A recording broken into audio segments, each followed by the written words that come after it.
Bhagwan Shri Yogi Ramsuratkumar ki Jai. Sarvam Yogi Ramsuratkumara Pranamastu.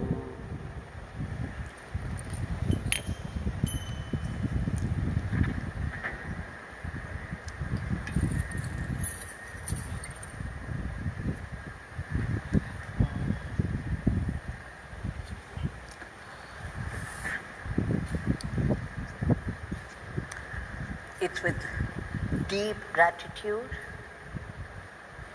that we have submitted the powerful Nama Sankirtan at the feet of Bhagwan, because we got one more chance to sing his name in his time.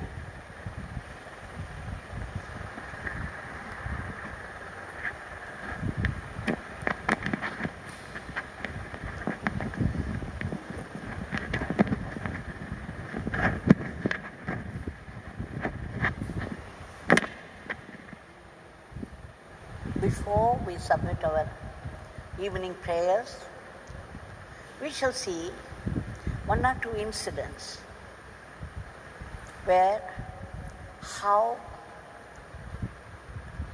once again any adversity becomes a great blessing to his devotees. How Bhagwan once said that the poison, how Lord Shiva drank the poison and made it a blessing for the Devas. So Bhagwan said, the sufferings, the difficulties that the devotees experience will turn into blessings because they work for him. For those who work for Bhagwan, all the difficulties will turn into blessings. Now we shall see one or two examples. A lady devotee had come a few years back. Unfortunately, we did not note down her name in the background, nor did she tell us. But she said that she was traveling, she had gone to a certain place with her family. It was already evening time. They wanted to board a bus to get back home before 10 o'clock in the night. So when they were trying to board the bus, there was a lady inside the bus who would not let them in, though the bus was not so crowded. The lady kept saying, no, it's full, it's already, the seats are filled. There's no space, you get down. She compelled them to get down and would not allow them to board. These people, being devotees of Yogi Ramsuratkumar, they were very upset. They were thinking, we have been chanting the name Yogi Ramsuratkumar, we have been praying to Bhagwan. Despite all that, this is the bus that would be appropriate for them to reach before 10 o'clock. But then this lady, who is this lady? Why wouldn't she allow them? The bus seemed to be less crowded, but she kept saying, it's all full, you can't get it. And she would not allow them to board. So finally, in frustration, they gave up attempting, stayed back, but they knew if they had to wait for one more bus, when they reach their home, it would be past midnight, well past midnight. But then they had no choice. So they waited. And it was quite some time, maybe an hour before they got the next bus. Anyway, they had no choice, they boarded the bus. So as they were going on the road, they found, to their dismay and shock, the previous bus met with an accident and there were bodies scattered around. Small crowds had collected and there was much wailing and mourning, and the policemen around.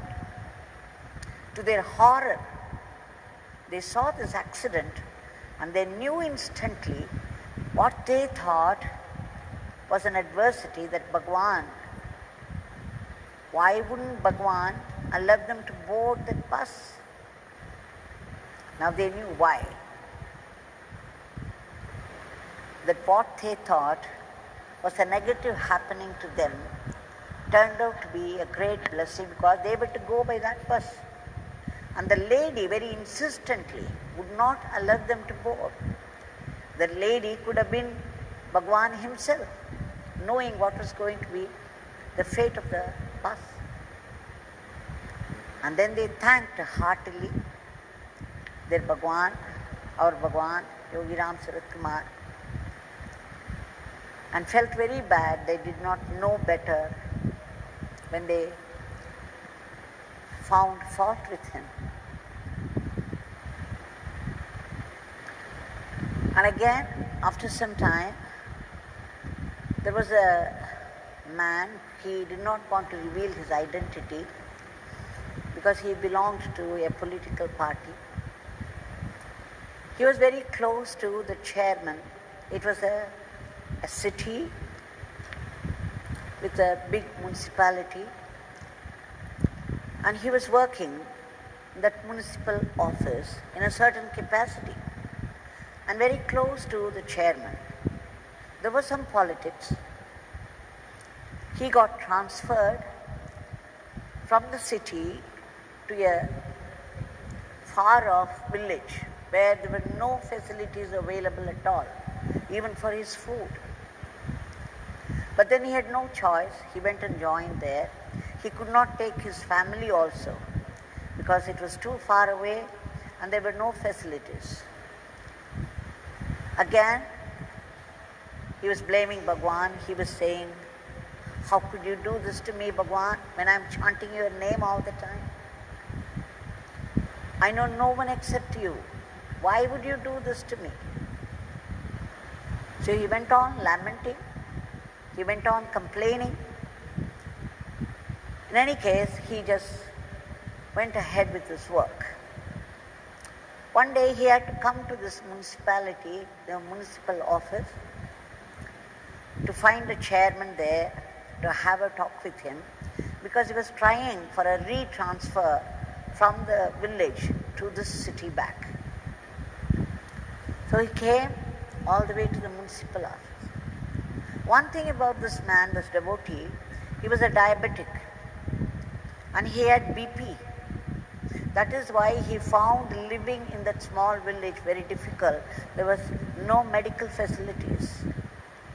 But then he seemed to keep good health there, but he was bent upon getting it transferred back to the city. So he came all the way to see the chairman, his friend, his old friend. And of course he had a talk there in the office with the chairman, and the chairman assured all help for the retransfer. He said, "We would see to it that you get back here." And then the chairman invited him for an outing. He said, "Okay, we will go to a restaurant, have some food, and then I will drop you at the bus stand. Come with me in the car."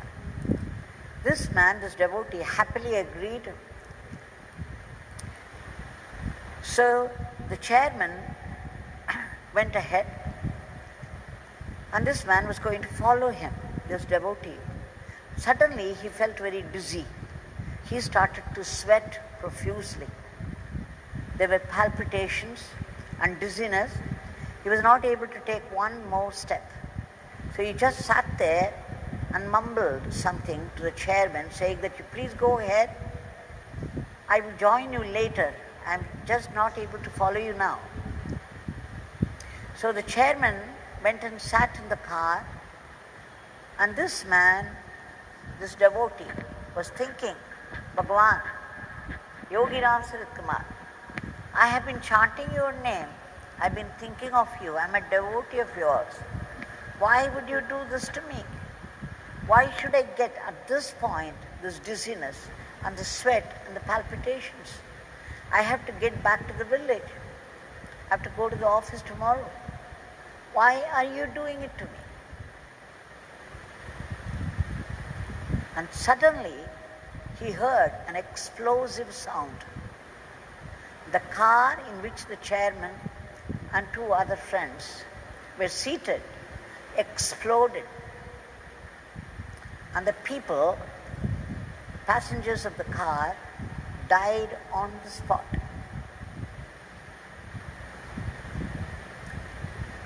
He was shocked, and then he knew instantly why Yogi Ramsuratkumar did that to him. Because he kept on asking, why should this happen to me? When I am chanting Yogi Ramsuratkumar Nama, when I depend upon him for my life, why should this happen to me? Why should he give me this dizziness, this palpitation now? His whole body was trembling. He was unable to take one step ahead. Now he knew what a blessing it was that he was saved from a certain violent death. So in both the cases, in both their lives, that ladies and these devotees, we see how an adversity, what seemed to be an adversity, turned into a huge life-saving blessing.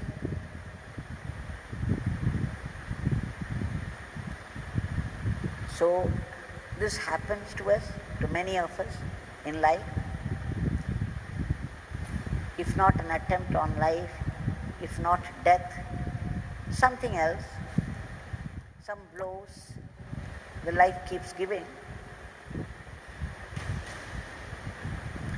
And if we see it, if you look upon it as a blow, it will be a blow and we will get crushed.